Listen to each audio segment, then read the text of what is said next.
Kalau boleh tahu ada yang bisa dibantu. Kejadiannya kapan, ada apa ini?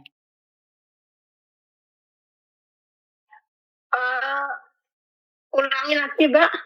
Oke, saya barusan lihat SMS-nya sampean. Ada yang bisa dibantu? Iya, itu kan saya tuh punya cerita menarik. Oke, punya cerita menarik. Tapi hati-hati, jangan pernah. Sebentar, Mbak. Di podcastnya Uya Kuya itu. Sebentar. Jangan pernah menyebut nama siapapun, termasuk namamu sendiri, karena saya tidak ingin setelah kira kalian minta take down. Di podcastnya Uya Kuya maksudnya gimana? Ya, karena kasusnya itu seperti banyak podcastnya di Uya Kuya ya. Saya itu dulu kerja di Hong Kong. Terus di dalam grup WA tentang UKM itu ada orang yang ngajak saya nikah gitu. Setelah itu saya sih nggak percaya aja semula itu. Setelah itu saya nyuruh sama keluarga saya 5 orang untuk menyelidiki tentang dia. Tapi 5 orang itu tidak ada satupun yang mau. Akhirnya ya udah, kalau memang mungkin ini takdir saya, ya udah saya terima gitu. Dia itu pengusaha supermarket yang bangkrut, supermarket terbesar se-Gunung Kidul Jakarta. Nah, dia itu nangis-nangis, ngemes-ngemes gitu. Cerita kebangkrutannya, cerita tentang istrinya yang selingkuh, terus minta bantuan modal gitu. Akhirnya aku kirimi sertifikat tanah gitu kan ke dia. Akhirnya aku kirim uang ke dia karena ada sertifikat tanah. Nah, setelah finish kontrak, aku pulang ke Indonesia dan nikah sama dia. Ternyata lama sekali, itu udah 1 tahun setengah, udah setengah tahun baru aku tahu kalau dia itu punya menjalani pernikahan poligami. Yang pertama istri yang di Jakarta itu, dari Jakarta sampai saat ini ada. Yang kedua itu temen dia SMA. Nah, yang istri kedua itu menceraikan dia akhirnya dengan surat cerai itu dipakai untuk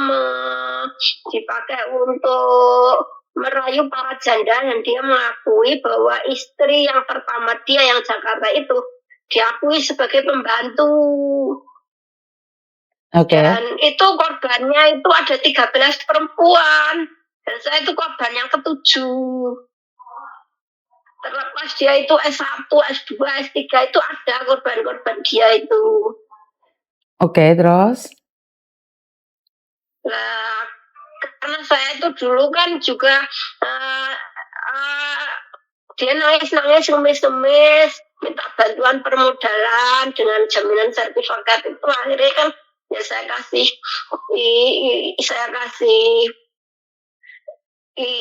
kirimi uang lah. Setelah 1,5 tahun saya di sana, saya itu diajak bersekongkol agar dia itu bisa mencari perempuan lagi. Di situ kan udah ada 2 istri toh, antar saya, istri pertama dia dan sama saya. Dan dia mau mencari istri lagi. Itu S1 usahanya itu pizza di Yogyakarta. Dan ternyata selama ini saya selidiki, saya itu ternyata korban yang ke-7, dan orangnya itu korban yang pengusaha pizza itu korban yang ke-8. Nah, setelah saya gagalkan, akhirnya dia mencari, membawa pulang lagi perempuan yang anaknya kiai dari Tegal. Nah, itu saya gagalkan lagi. Terus orang Madiun, dan sekarang tuh orang agen korban dia itu. Dan dia memang tuh predator kelamin.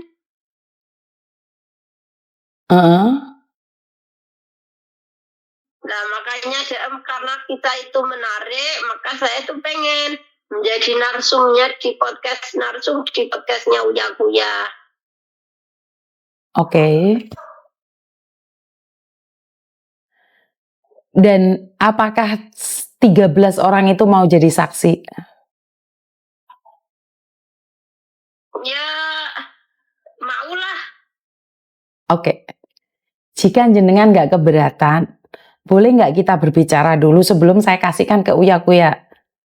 Karena saya juga harus melalui adminnya Uya Kuya. Jadi sekali lagi, kalau ingin podcast di tempatnya Uya Kuya itu sebenarnya kalian bisa menghubungi Uya Kuya sendiri. Nggak perlu lewat saya, langsung cari Uya Kuya. Tapi kalau lewat saya, otomatis saya harus ada data valid dulu. Karena Uya Kuya akan nanya sama saya.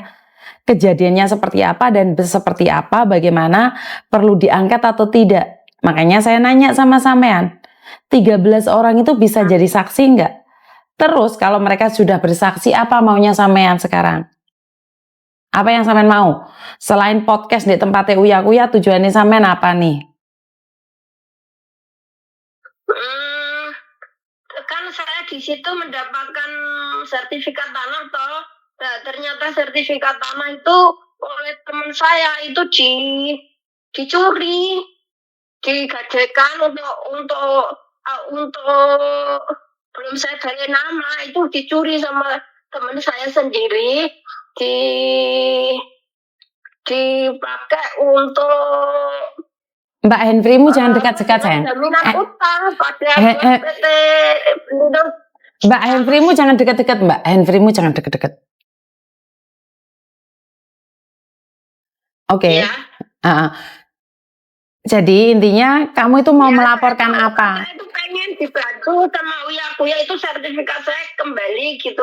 Kalau kasus ini viral itu bosnya PT itu kan Aluto sebagai bos yang punya 200 karyawan. Kalau menyita sertifikat saya yang belum saya balik nama, disita oleh dia. Ceritanya sertifikat itu kan teman saya namanya kan dulu nyuri uangnya di Petrokimia Gresik. Jumlahnya 112 juta. Surat-suratnya ada kok. Terus tanpa sepengetahuan itu dia itu mencairkan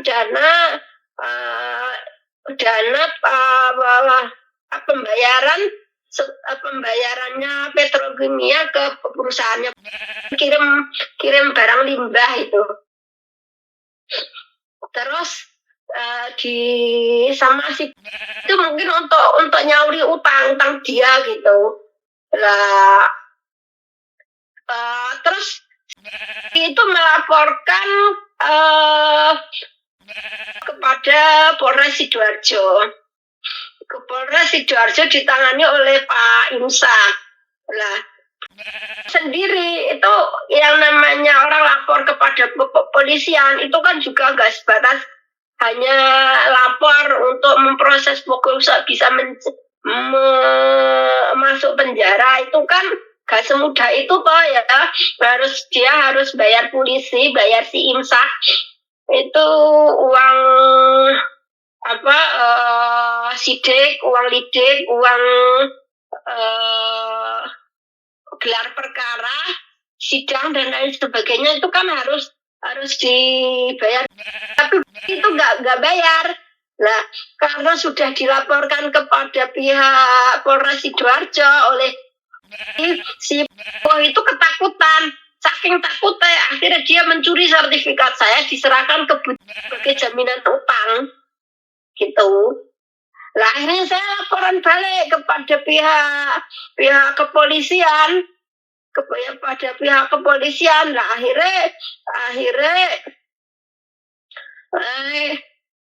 karena saya juga nggak ada duit buat bayar biaya sidik-lidik penyidikan dan gelar perkara.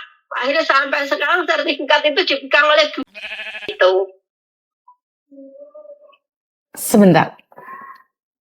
Bagaimana saya harus menceritakan sama Uya Kuya apa yang terjadi sama sampean nih? Saya nggak dapat poinnya, Mas Yan.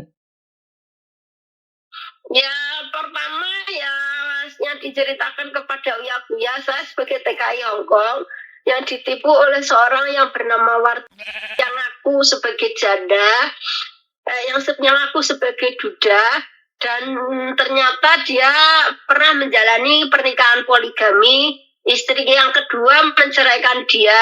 Dengan adanya istri kedua menceraikan dia memiliki surat akta cerai dari pengadilan agama, dan itu dipakai untuk ngerayu janda-janda di seluruh melalui Facebook, melalui WA, pokoknya dia bikin grup canda-canda itu kepada para janda dan duda gitu. Nah, itu kalau yang banyak respon, yang pintar nanti langsung di-inbox diajak kawin gitu. Dan dia sama modus operandinya. Istri pertama diakui sebagai pembantu. Dan istri pertama dia selalu memperbolehkan suaminya menjadi lonte gitu. Malah didorong untuk mencari korban-korban berikutnya. Oke. Itu yang poin pertama, dan salah satunya korbannya adalah saya. Terus yang kedua, yang masalah itu sertifikat saya yang dipegang, yang dicuri Puk, dipakai untuk jaminan utangnya Puk. Oke, kalau boleh tahu nih, sampean orang mana? Saya orang Tuban, Jawa Timur. Jenengan umur berapa? Saya umur 50 saat ini. Saat kejadian itu umur berapa? Saat kejadian itu saya umur 48. 2 tahun yang lalu. Oke. Iya.